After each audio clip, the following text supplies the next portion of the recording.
Praise the Lord. ஹல்லேலூயா. இந்த காலை வேளையில் கூட தேவனுடைய சமூகத்தில் வாஞ்சையோடு வந்திருக்கிற உங்கள் ஒவ்வொருவரையும் கர்த்தர் தாமே ஆசீர்வதிப்பாராக. இந்த நாளிலும் கூட தேவ ஆலோசனைக்காக தேவன் கொடுத்திருக்கிற வேத பகுதி லூக்கா எழுதினதான அந்த சுவிசேஷ புஸ்தகம் 8வது அதிகாரம் 50வது வசனம். 8வது அதிகாரம் 50வது வசனம். இயேசு அதை கேட்டு, பயப்படாதே, விசுவாசம் உள்ளவனாயிரு, அப்பொழுது அவள் ரட்சிக்கப்படுவாள் என்றார்.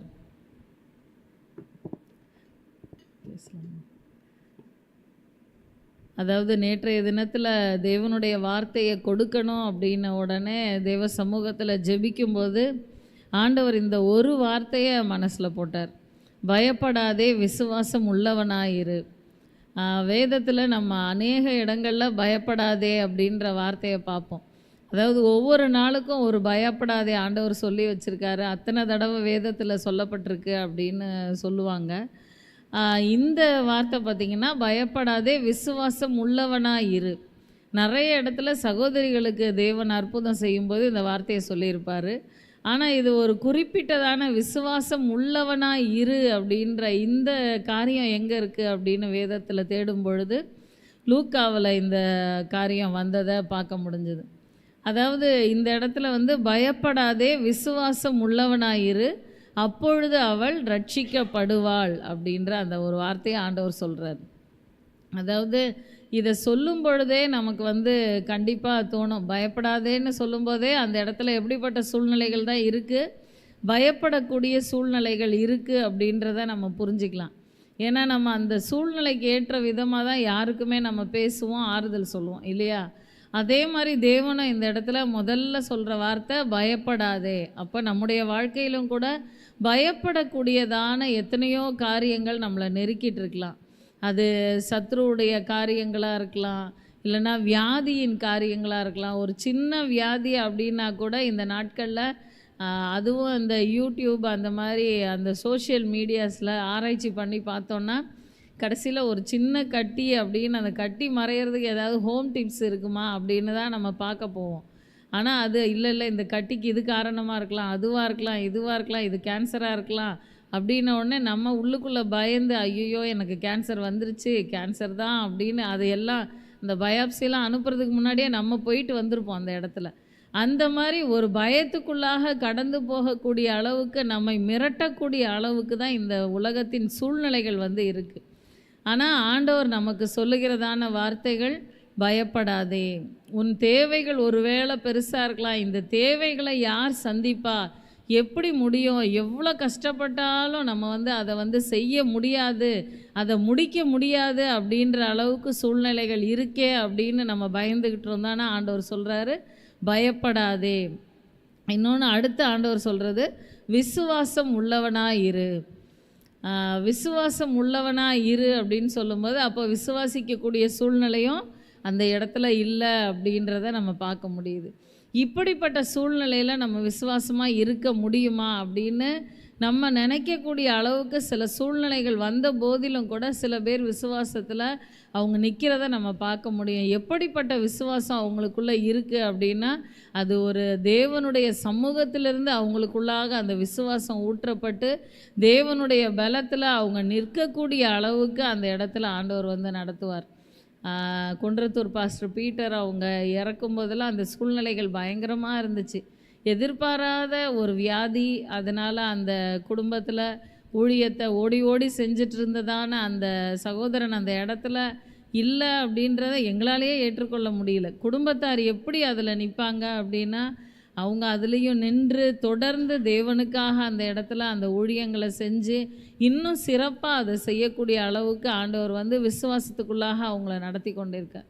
இது ஊழியக்காரங்க தானே அப்படின்னு நம்ம நினைக்கலாம். ஆனால் எத்தனையோ விசுவாசிகள் வாழ்க்கையில் கூட எத்தனையோ இழப்புகள், பெரிய பெரிய ஒரு பேரிடியான காரியங்கள் வரும்போது அவங்க நிற்கவே முடியாதுன்னு நம்ம நினைப்போம். ஆனால் அந்த இடத்துல அவங்க விசுவாசமாக நிற்கக்கூடிய அளவுக்கு தேவன் அவர்கள் மேலே ஒரு விசுவாசத்தை ஊற்றி அந்த இடத்துல அவங்கள பலப்படுத்துவார். அதாவது நம்ம ஒரு இடத்துல நம்ம பார்ப்போம் இல்லையா, என் அவிசுவாசம் நீங்கும்படி உதவி செய்யும் அப்படின்ற மாதிரி நமக்கு ஒருவேளை அந்த இடத்துல ஒரு சின்ன அவிசுவாசம் இருக்குது, ஒரு தடுமாறுதல் இருக்குது அப்படின்னா நம்ம என்ன பண்ணணும்? உடனே நம்ம தேவ சமூகத்தில் தேவன் நம்மை பலப்படுத்தும்படியாக கேட்க வேண்டியது அவசியம். இந்த இடத்துல வந்து 41வது வசனத்திலேருந்து பார்த்திங்கன்னா இந்த சம்பவத்தோட இந்த விவரம் வந்து நமக்கு புரியும். அதாவது ஜெப ஆலய தலைவன் யவ்வீரு உடைய மகள் 12 வயதுள்ள அந்த ஒரே குமாரத்தி மரண அவஸ்தையாக இருந்தாள் அப்படின்னு நம்ம பார்க்குறோம். 10 பிள்ளைங்க இருந்தால் கூட கொஞ்சம் பரவாயில்ல அப்படின்னு நினைப்போம் அப்படின்னு நம்ம சொல்லுவோம். பழைய இதிலெல்லாம் அப்படி சொல்லுவாங்க. ஆனால் அப்படியும் இருக்க முடியாது. எத்தனை பிள்ளை இருந்தாலும் எல்லா பிள்ளையுமே முக்கியம் அப்படின்னு தான் நம்ம நினைப்போம் இல்லையா? இந்த இடத்துல வேறு பிள்ளை கூட இல்லை, ஒரே குமாரத்தி மரண அவஸ்தையாக இருந்தாள் அப்படின்னு நம்ம பார்க்குறோம். அவள் மரண அவஸ்தையாக இருந்தபடியினால் ஆண்டவரை வந்து இந்த திரளான ஜனங்கள் நெருக்கி கொண்டிருக்கிற இந்த சூழ்நிலையில் எப்படியோ நெருக்கி அடித்து கிட்ட போய் வீட்டிற்கு வரும்படி ஆண்டவரை வந்து வேண்டிக் கொள்கிறான். அப்படி அந்த இடத்துல வேண்டிக் கொள்ளும் பொழுது பார்த்திங்கன்னா இன்னும் அந்த இடத்துல சூழ்நிலைகள் தாமதப்படுறத நம்ம வந்து பார்க்க முடியுது. அந்த இடத்துல பெரும்பாடு உள்ள ஸ்திரீ வரா, அவள் வந்து தேவனை எப்படியாவது தொடணும்னு சொல்லி அந்த இடத்துல அந்த கூட்டத்தில் நெருக்கி வந்து தேவனுடைய அந்த வஸ்திரத்தின் தொங்கலை மட்டும் தொட்டு அவள் சுகத்தை பெற்றுக்கொண்ட நேரத்தில் ஆண்டவர் என்னை தொட்டது யாருன்னு அந்த இடத்துல கேட்டு இன்னும் தாமதப்பட்டுருக்கு அந்த சூழ்நிலைகள். ஆனால் அந்த இடத்துல தொட்டதான அவளுக்கு ஒரு பரிபூர்ண சுகம் கிடச்சதையும் ஆண்டவர் தொடர்ந்து விசுவாசத்தோடு இருன்னு சொல்லி அவளை ஆசீர்வதிக்கிறதையும் அவர் பார்க்குறாரு. இதெல்லாம் பார்க்கும்போது எனக்கும் தேவன் செய்வார், என்னுடைய வாழ்க்கையிலையும் ஒரு அற்புதம் நடக்கும் அப்படின்னு அவன் பார்த்துக்கிட்டு இருக்கிற அந்த வேளையில் பார்த்திங்கன்னா டக்குன்னு அவனுக்கு ஒரு செய்தி வருது. 49வது வசனம் பாருங்கள். அவர் இப்படி பேசி கொண்டிருக்கையில் ஜெப ஆலய தலைவனுடைய வீட்டிலிருந்து ஒருவன் வந்து அவனை நோக்கி, உம்முடைய குமாரத்தி மரித்து போனால் போதகரை வருத்தப்படுத்த வேண்டாம் என்றான். அதாவது இந்த இடத்துல அற்புதம் நடந்திருக்கு, இவ்வளோ பெரிய அற்புதம் நடந்திருக்கு அப்படின்னு பார்த்துட்டு ஒரு சின்ன விசுவாசம், அவன் ஏற்கனவே விசுவாசத்தோடு தான் ஆண்டவரை தேடி வந்திருக்கான். ஆண்டவர் வந்தால் கண்டிப்பாக அந்த இடத்துல ஒரு மாற்றம் நடக்கும் அப்படின்ட்டு. இன்னும் இந்த சூழ்நிலைகளை பார்க்கும்போது அவனுக்குள்ளாக அந்த விசுவாசம் வளர்ந்து பெருகி கொண்டிருக்கிற அந்த சூழ்நிலையில் அவனுக்கு வருகிறதான அந்த துர்ச்செய்தி என்னன்னா, போதகரை வருத்தப்படுத்த வேண்டாம், குமாரத்தி மரித்து போனாள் அப்படின்னு. நம்ம எல்லாருமே என்ன நினைப்போன்னா, மரித்து போனதுக்கப்புறம் எதுவும் பண்ண முடியுமா? ஒன்றுமே பண்ண முடியாது. நம்முடைய வாழ்க்கையில் கூட சில காரியங்களை நம்ம எதிர்பார்த்துக்கிட்டே இருப்போம், இது நடக்கும் இது நடக்கும் இது நடக்கும்னு. கடைசியில் ஒரு சூழ்நிலையில் பார்த்தா அது நடக்கவே நடக்காதுன்ற அளவுக்கு முடிவு கட்டக்கூடிய அளவுக்கு அந்த இடத்துல அந்த சூழ்நிலை மாறி போயிடும். அப்படி மாறி போன பிறகு நம்ம ஜெப குறிப்பு அந்த லிஸ்ட்டு வச்சுருப்போம் இல்லையா? நம்ம மனசுலேயே நம்ம ஒரு சில காரியங்களுக்காக நம்ம தொடர்ந்து ஜெபிப்போம். அந்த லிஸ்ட்டில் இருந்தே நம்ம அதை தூக்கிட வேண்டியது தான் அப்படின்னு கூட நம்ம இந்த நாளில் சில காரியங்களை நினச்சிருப்போம். ஆனால் அப்படி நீங்கள் வந்து நினைக்கவே நினைக்காதீங்க. தேவனால் கூடாத காரியம் ஒன்றுமில்லை இல்லையா? இந்த இடத்துல குமாரத்தி மரித்து போனாள் அப்படின்னு சொல்லி போதகரை வருத்தப்படுத்த வேண்டாம் அப்படின்னு சொன்ன அந்த வேளையில் ஆண்டவர் வாய் திறந்து சொல்லுகிறதான வார்த்தை தான் இது. பயப்படாதே, விசுவாசம் உள்ளவனாயிரு, அப்பொழுது அவள் ரட்சிக்கப்படுவாள். பயப்படாதேன்னு அந்த பயப்படக்கூடிய சூழ்நிலையில் சொல்லிட்டு விசுவாசம் உள்ளவனாக இரு அப்படின்னு சொல்கிறார். செத்து போயிட்ட பிறகு என்ன பண்ண முடியும் அப்படின்னு தடுமாறுகிற அந்த நிலைமையில் ஆண்டவர் சொல்கிறாரு, விசுவாசத்தோடு இரு, அவள் ரட்சிக்கப்படுவாள் அப்படின்னு சொல்கிறாரு. அதே மாதிரி பார்த்திங்கன்னா தொடர்ந்து உள்ள வசனங்களில் ஆண்டவர் அந்த வீட்டுக்கு போகிறாரு. வீட்டுக்கு போகும்பொழுது அந்த பெண்ணையும் அந்த பெண்ணின் தகப்பன் தன்னுடைய சீஷர்களை தவிர வேறு யாரையும் ஆண்டவர் வந்து உள்ளே வரவிடலை அப்படின்றத நம்ம பார்க்க முடியுது. ஏன்னா வாசலில் இருந்தவங்க எல்லாம் பார்த்திங்கன்னா அவங்கெல்லாம் அழுது துக்கம் கொண்டாடிட்டு இருக்காங்க. அப்போ ஆண்டவர் சொல்கிற வார்த்தை, அழாதேயுங்கள், அவள் மரித்து போகவில்லை, நித்திரையாக இருக்கிறாள் அப்படின்னு சொல்கிறார். சொல்கிறது யார் அப்படின்னு நம்ம யோசிக்கணும் இல்லையா? நம்ம யாரோ ஒருத்தர் சொன்னால் இந்த இடத்துல வந்து இது என்ன இப்படி பேசுகிறாங்க அப்படின்னு நம்ம சொல்லலாம். ஆனால் சொல்கிறது தேவன் தான் அந்த இடத்துல சொல்கிறாரு, அவள் மரித்து போகவில்லை, நித்திரையாக இருக்கிறாள் அப்படின்னு சொல்லிட்டு. ஆனால் அவள் மரித்து போனாள் என்று அவர்கள் அறிந்ததினால் அவரை பார்த்து நகைத்தார்கள் அப்படின்னு சொல்லப்பட்டிருக்கு. அந்த இடத்துல அந்த சூழ்நிலைக்கு சம்பந்தமே இல்லாமல் அந்த துக்கமான சூழ்நிலையில் அந்த ஒரு அலட்சியமான சிரிப்பாக அவங்க வந்து சிரிக்கிறத அந்த இடத்துல பார்க்க முடியுது. அதாவது கொஞ்சம் விசுவாசம் இருக்கிற நபர்களை கூட விசுவாசத்திலிருந்து விழப்பண்ணக்கூடிய அளவுக்கு அவிசுவாசம் உள்ள அந்த ஒரு நகைப்பு, அந்த மாதிரி காரியங்களை விட்டு ஆண்டவர் வந்து அவங்க யாரும் இங்கே இருக்க வேண்டான்னு எல்லாரையும் அவர் வந்து வெளியே போக பண்ணுறதை நம்ம பார்க்க முடியுது. 54வது வசனம் பாருங்க. எல்லாரையும் அவர் வெளியே போக பண்ணி அவளுடைய கையை பிடித்து, பிள்ளையே எழுந்திரு என்றார். அப்பொழுது அவள் உயிர் திரும்ப வந்தது. உடனே அவள் எழுந்திருந்தாள். அவளுக்கு ஆகாரம் கொடுக்க கட்டளையிட்டார். அந்த இடத்துல அந்த ஆண்டவர் வந்து அந்த தலித்தாகுமி அப்படின்ற அந்த ஒரு வார்த்தையை சொல்லி அந்த இடத்துல அந்த சிறு பெண்ணை எழுப்புறதை நம்ம பார்க்க முடியுது. ஒரு மரித்து போய் கிடக்கிற, சடலமாய் கிடக்கிற அந்த பெண்ணுடைய கையை பிடித்து ஆண்டவர் சிறு பெண்ணே எழுந்திரு அப்படின்னும்போது அந்த இடத்துல அவள் எழுந்திருந்தா, உயிர் திரும்ப வந்தது. அப்போ அந்த மாதிரி அந்த வசனங்கள் சொல்லப்பட்டிருக்கு. அப்போ அந்த இடத்துல நம்முடைய வாழ்க்கையில் இது இனிமேல் கிடையாது, இது நடக்காது, இது சுத்தமாக மரிச்சு போச்சு அப்படின்னு நம்ம நினைக்கிற அந்த ஒவ்வொரு காரியங்கள்லேயும் கூட இந்த வேளையில், இந்த காலை வேளையில் தேவனுடைய வல்லமை இறங்குகிறது. எப்படி அந்த இடத்துல அவள் உயிர் திரும்ப வந்தது அப்படின்னு அந்த வேத வசனம் சொல்லப்பட்டிருக்கோ, அதே போல் நம்முடைய காரியங்களில் தேவனுடைய வல்லமையினால் அந்த இடத்துல கிரியைகள் நடக்க ஆரம்பிச்சிருக்கு அப்படின்றத நம்ம விசுவாசிக்கணும். அந்த சூழ்நிலைகள் வந்து உண்மையிலே அது பாதகமாக இருக்கலாம், பயப்படக்கூடிய அளவுக்கு இருக்கலாம், அவிசுவாசப்படக்கூடிய அளவுக்கு இருக்கலாம். ஆனால் அந்த இடத்துல எல்லா மாற்றத்தை ஏற்படுத்த நம்முடைய தேவன் ஒருவரால் முடியும். அதனால் நம்முடைய அந்த அவிசுவாசம் நமக்குள்ளேருந்து நம்ம நீங்கும்படியாக நம்ம தேவ சமூகத்தில் என்ன பண்ணணும்? இந்த 1 பேதுரு 5வது அதிகாரம் 7வது வசனம் எப்பயுமே நம்ம அந்த ஜெபத்தில் வந்து இதை வந்து சொல்லுவோம். அவர் உங்களை விசாரிக்கிறவரானபடியால் உங்கள் கவலைகளை எல்லாம் அவர் மேல் வைத்து விடுங்கள். கவலைப்படக்கூடாது, எல்லாத்தையும் அவர் மேலே வச்சிடணும் நம்ம மாறி மாறி சொல்லுவோமே தவிர அதை செய்கிறோமா? இல்லைனா இந்த பிரச்சனைகளை பார்த்து பயப்பட்டு இல்லை இது இப்படி ஆயிரும் அப்படி ஆயிரும்னு நம்ம பயந்துக்கிட்டு இருக்கோமா? நம்ம அதை வந்து இந்த வேளையில் ஆராய்ச்சி பண்ணி பார்க்கணும். ஒரு சின்ன ஒரு சம்பவத்தை நான் சொல்கிறேன். ஆப்பிரிக்காவில் வந்து பார்த்திங்கன்னா சவானா காடுகள், அந்த இடத்துல வந்து நிறைய குதிரைகள் இருக்குது. ஆனால் திடீர்னு பார்த்திங்கன்னா அந்த குதிரையில் ஏதாவது ஒரு குதிரைக்கு வெறி பிடிச்சு அது பயங்கரமாக ஓடி வந்து எந்த தடை என்ன இருந்தாலும் அது ஓடிக்கிட்டே தான் இருக்கும். கடைசியில் ஒரு கட்டத்துக்கு மேலே அதுக்கு ஓட முடியாதுன்ற சூழ்நிலை வந்த உடனே பார்த்திங்கன்னா அந்த இடத்துல அது மூச்சு திணறி அது வந்து இறந்தே போயிடும். இப்படி தொடர்ந்து அது நடந்துட்டு இருக்கிறதுனால இது என்ன காரணத்தினால காட்டுக்குள்ளேருந்து இந்த குதிரை வருது, அவ்வளோ வேகமாக வருது, அப்படி வெறி பிடிச்சு போய் வருதே அப்படின்னு சொல்லி ஆராய்ச்சி பண்ணி பார்க்கும்போது அந்த இடத்துல இருக்கிற வௌவால்கள் வந்து ஒரு சில நேரங்களில் இந்த குதிரைகளை வந்து அது கடிச்சிருது அப்படின்னு அதை வந்து கண்டுபிடிச்சாங்க.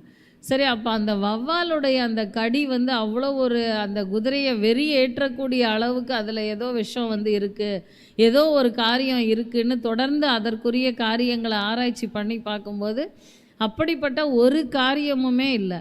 அந்த வௌவால் வந்து கடிக்கும்போது என்ன ஆகுது அப்படின்னா ஒரு சின்ன வேதனை, அந்த வேதனையில் உடனே அதுக்கு தப்பிக்கணும் அப்படின்னு அந்த ஒரே ஒரு எண்ணம் மட்டும்தான் அந்த குதிரைக்கு தோணுது. அதோடைய அந்த பலம் என்னென்னா ஓடுறது, எவ்வளோ தீவிரமானாலும் அதால் ஓட முடியும். அதனால் இதிலேருந்து நான் தப்பிக்கணும், இதிலேருந்து நான் ஓடணுன்ற அந்த ஒரே ஒரு எண்ணம் மட்டும்தான் அதோட மூளையில் தோணுது. அதனால் அது அப்படி வெறி பிடிச்ச மாதிரி ஓடுது. ஓடி ஓடி ஓடி பார்த்திங்கன்னா கடைசியில் மூச்சே விட முடியாத அளவுக்கு அது வந்து அந்த இடத்துல அந்த மூச்சு திணறெல்லாம் மறிச்சு போகுது அப்படின்றத கண்டுபிடிச்சாங்க. அதாவது ஒன்றுமே ஒரு பெரிய காரியமே இல்லை, ஒரு சின்ன காரியம்தான். கொஞ்சம் சகிச்சுக்கிட்டால் அது வந்து மாறிடும். கொஞ்சம் அந்த வேதனையை பொறுத்துட்டு தொடர்ந்து அந்த காட்டிலேயே அதால் நல்லா வாழ முடியும். ஆனால் அப்படி இல்லாதபடி அந்த ஒரு சின்ன கடி, ஒரு வௌவால் கடிக்கு அது வந்து பயந்து இந்த இடத்துல என்னால் இருக்க முடியாது, நான் இங்கேருந்து தப்பிச்சு எப்படியாவது ஓடணும்னு சொல்லி அது அந்த சூழ்நிலையை விட்டு தான் தப்பிச்சு ஓடணும்னு அது நினச்சிது. ஆனால் உலகத்தை விட்டே போகக்கூடிய அளவுக்கு அதோடைய சூழ்நிலைகள் மாறுது அப்படின்றத கண்டுபிடிச்சாங்க. நம்ம எப்படி இருக்கிறோம்? நமக்கு சில வேளைகளில் எல்லா நேரமுமே நமக்கு சாதகமான சூழ்நிலைகள் இருக்குமா? கண்டிப்பாக கிடையாது. சில நேரங்களில் நம்முடைய வாழ்க்கையில் எப்படி வெயிலும் மழையும் மாறி மாறி வருதோ அதே போல் நம்முடைய சூழ்நிலைகள் கூட மாறி மாறி தான் இருக்கும். எப்பயுமே நம்ம நல்ல சுகத்தோடு இருக்கிறோமா அப்படின்னா சில நேரங்களில் சளி இருக்கும், அப்புறம் ஜுரம் வரும், இன்னும் உடம்பு வலி வரும். 1.5 மாதம் கிட்ட படுத்தே தான் இருக்கேன் அப்படின்னு ஒரு சிலர் சொல்கிறத நம்ம கேட்க முடியுது. வந்தது என்ன ஒரு சாதாரண ஜுரம் தான், ஆனால் அது அந்த அளவுக்கு பாதிக்குது. இப்படிப்பட்ட இந்த காரியங்கள் நமக்கு வரும்பொழுது நம்ம ஆவியில் நம்ம சோர்ந்து போகிறோமா, இல்லைன்னா உற்சாகம் உள்ளவர்களாக தேவ சமூகத்திலிருந்து பலனை பெற்றுக்கொண்டு தேவன் நமக்கு விசேஷமாக இந்த நாளில் கொடுத்த வார்த்தையின்படியாக அந்த பயத்தை எல்லாம் எடுத்து போட்டு தேவ சமூகத்தில் விசுவாசத்தோடு கூட இருக்கிறோமா? நம்ம அதை ஆராய்ச்சி பண்ணி பார்க்கணும். தேவ சமூகத்தில் ஜெபித்து தேவனுடைய பலனை பெற்றுக்கொண்டு விசுவாசத்தை பெருக்கி கொள்ள வேண்டும். கண்களை மூடி நம்ம தலைகளை தாழ்த்தி தேவ சமூகத்தில் ஜெபிப்போம். ஹல்லேலூயா. உமக்கு ஸ்தோத்திரம் அப்பா. ஆவியானவரே உம்மை நன்றியோடு கூட துதிக்கிறோம் துதிக்கிறோம் துதிக்கிறோம் துதிக்கிறோம் அப்பா. ஹல்லேலூயா. உமக்கு கொடானு கொடி ஸ்தோத்திரம் அப்பா, கொடானு கொடி ஸ்தோத்திர ராஜா. அப்பா பயப்படாதே, விசுவாசம் உள்ளவனா இரு என்று சொன்னீங்களேப்பா. அந்த ஒரு வார்த்தையை இந்த நாளிலே எங்களுக்கு கொடுத்திருக்கீங்களே தகப்பனே. அப்பா எங்களுக்குள்ளாக இருக்கிற பயங்கள், நடுக்கங்கள், திகில்கள் எல்லாவற்றையும் எடுத்து போடுங்க ராஜா. எங்களுடைய சூழ்நிலைகள் பாதகமாய் போனது நிமித்தம் எங்களுக்குள்ளாக இருக்கிற கலக்கங்களை எடுத்து போடுங்க தகப்பனே.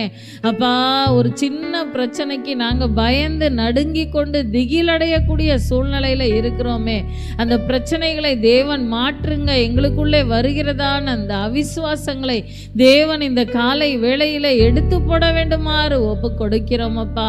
உம்முடைய சமூகத்தில் அப்பா விசுவாசமாக இருக்கத்தக்கதாக எங்கள் ஒவ்வொருவரையும் தேவனாகிய கர்த்தர் பலப்படுத்த வேண்டுமாறு ஒப்பு கொடுக்கிறோம் அப்பா.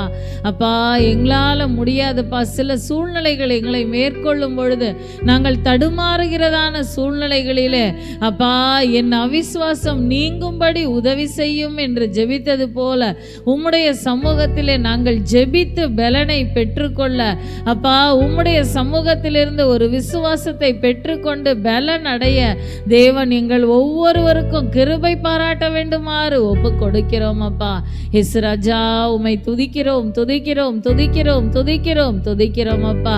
அப்பா எந்த விதத்திலும் எங்களுடைய சூழ்நிலைகளையே நாங்கள் பார்த்து கொண்டு இருக்காதபடி, எங்கள் சூழ்நிலைகளை பார்க்கல எங்கள் தேவன் பெரியவர், எங்களுடைய சூழ்நிலைகள் எல்லாவற்றையும் மாற்ற வல்லவர் என்று நாங்கள் விசுவாசிக்க எங்கள் ஒவ்வொருவருக்கும் தேவன் கிருபை கொடுங்கப்பா. கர்த்தாவே உம்மை துதிக்கிறோம் துதிக்கிறோம் துதிக்கிறோம் துதிக்கிறோம் துதிக்கிறோம் அப்பா. அப்பா எங்களை அவிசுவாசப்படுத்தக்கூடிய வார்த்தைகளை பேசுகிற நபர்களை விட்டு எங்களை விலக்குங்க ராஜா. எப்படி அந்த இடத்துல அற்புதம் செய்வதற்கு முன்பாக அந்த அவிசுவாசமாக இருக்கிற ஜனங்களை உள்ளே வர ஒட்டாமல் அந்த இடத்துல தேவன் சிறு பெண்ணை எழுந்திரு என்று சொன்ன அந்த ஒரு வார்த்தையிலே அப்பா அந்த உயிர் திரும்ப வந்தது போல நாங்களும் எங்களை அவிசுவாசப்படுத்துகிற வார்த்தைகளை பேசுகிற நபர்களோடு தொடர்ந்து இருந்து எங்களுடைய அவிசுவாசத்தை பெருக்கி கொள்ளாதபடிக்கு எங்களையும் தேவன் ஜாக்கிரதையான உணர்வுள்ளவர்களாய் சரியானபடி வழி நடத்துங்கப்பா. உம்முடைய சமூகத்திலிருந்து விசுவாசத்தை பெற்றுக்கொள்ள, அற்புதத்தை பெற்றுக்கொள்ள இந்த காலை வேளையிலே ஒவ்வொருவருக்கும் தேவன் கிருபை பாராட்டுங்கப்பா. உம்முடைய சமூகத்திலே சகலத்தையும் தாழ்த்துகிறோம், ஒப்பு கொடுக்கிறோம். நீங்க பொறுப்பெடுத்துக் கொள்ளுங்க, எங்களை கரம் பிடித்து வழி நடத்துங்கப்பா. துதிகன மகிமை எல்லாம் உமக்கே செலுத்துகிறோம். இயேசுவின் மூலம் ஜெபிக்கிறோம் ஜீவனுள்ள எங்கள் நல்ல பிதாவே. ஆமேன் ஆமேன். என் ஆத்துமாவே கர்த்தரை ஸ்தோத்தரி, என் முழுவலமே அவருடைய பரிசுத்த நாமத்தை ஸ்தோத்தரி. என் ஆத்துமாவே கர்த்தரை ஸ்தோத்தரி, கர்த்தர் செய்த சகல உபகாரங்களையும் மறவாதே. ஆமேன் ஆமேன். கர்த்தர் உங்களை ஆசீர்வதிப்பார். ஒவ்வொருவரும் வேதத்தை தியானித்து விட்டு இந்த இடத்தை விட்டு கடந்து உங்களுடைய வேலைகளை கவனிக்க செல்லுங்கள்.